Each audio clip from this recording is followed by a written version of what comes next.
Well, as you can see here, we're going to start off the video with a tractor completely tore apart and split. So, we were coming to the conclusion that this ended up knocking really bad when the last time we hooked it, which was last year around the end of the pulling season over in, I forget what county it was now. But she got up to the line, got her talking, and we were leaving off the line. We have an issue with the tires got a little too much tread on them, so the tractor started pulling to the left a little bit. Well, this is my brother's tractor, so he was pulling it. He got off the throttle and went to get back into it because he couldn't steer. It is the brake design that we have set up right now is just horrible.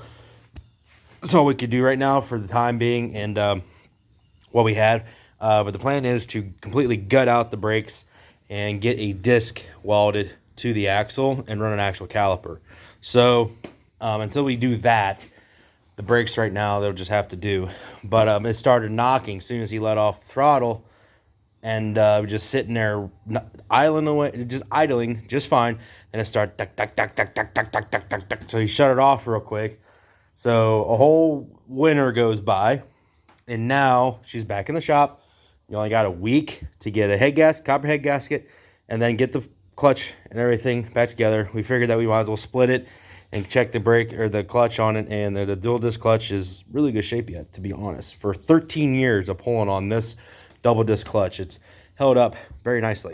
So the issue we were having with the knocking, we started checking stuff off the list. So we pulled the valve cover off. Valves and everything look good. Nothing looks like it dropped. Pulled the head off. We did find an issue with the head gasket. Head gasket was blown.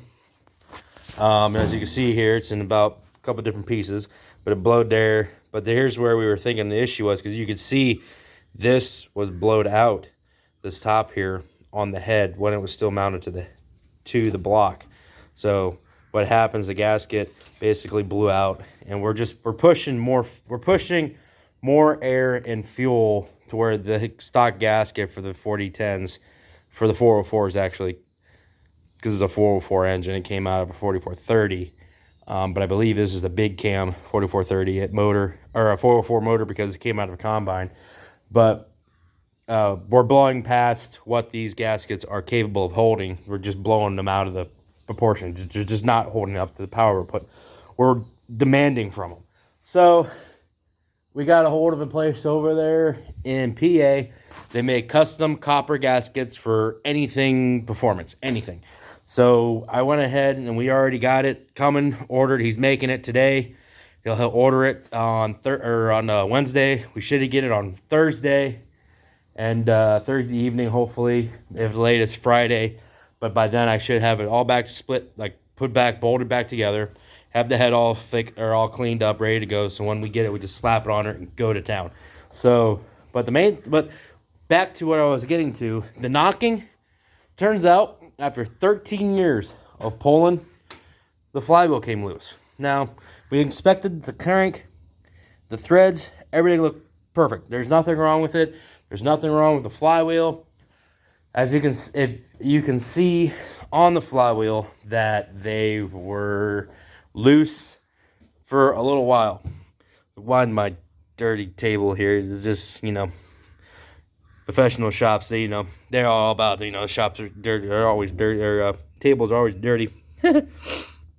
You can see here, though, where there's some delamination there, where it's been working on it for a little while. And a little spot there. But overall, we'll just clean that up, resurface it, clean up all the oil in the crank, and re-tighten or Loctite, I guess you would call it. They're the thread tightener on the bolts, tighten them up to specs, and then just a little more, and send her on down the road. So, but yeah, that's what we're gonna end up doing today. So enough of me blabbering about it. Let's get to it. Love this freaking light. You could literally, it's brighter than heck, and you could just stick it to anything and get to work. Okay, so the first thing we're going to do is we're going to take some brake cleaner and just kind of coat this whole surface here. Get rid of all that junk in there. try not to have the shit go, the junk go into the, might as well spray all this garbage. Get it all coated, and you just blow it out of there.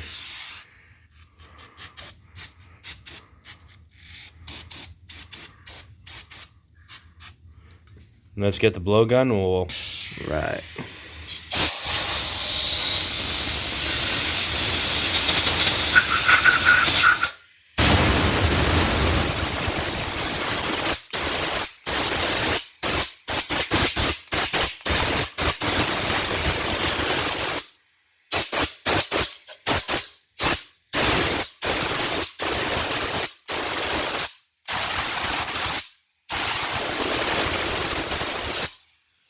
That's probably good for that rear main seal, blow all the shit back in it. But at this point, for all the longer the motor runs, it don't really care. I mean, don't really matter. All right, so went ahead and cleaned up the bolts. I'm probably still going to take the wire wheel to them. Overall, though, we probably should replace these, but since they came loose, they did not stretch, so we should be good on that end of it. So I am going to still take the wire wheel to them to get them nice and clean and shiny, and this should be good to go in here. All them holes are nice and perfectly clean, no dirt in them, so should be able to put that brand new bottle of that old good red thread lock. So if it ain't red, it ain't locking. That's for all I know. So get the big bottle, because I'm going to definitely be using it. Break up a little bit.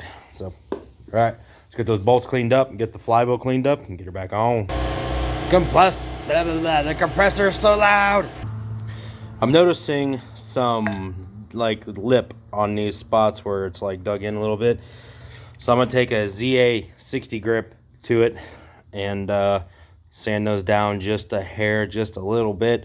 It's not gonna mess with the surface much, but yeah, should be ready to go then. So stay tuned for part 2, and hopefully part 2 it'll be showing me getting the clutch on it and getting the tractor back together. So thanks for watching. Tune into the next second episode. If you could do yourself a favor, please leave a like, comment, and please subscribe, because this would be great to have. I love doing little videos like this. I plan on getting better stuff and getting a bigger shop. I got a bigger shop in line. I got a 2-post lift ready to go for more projects on the way. So, but yeah, thanks for watching, and tune into the next episode.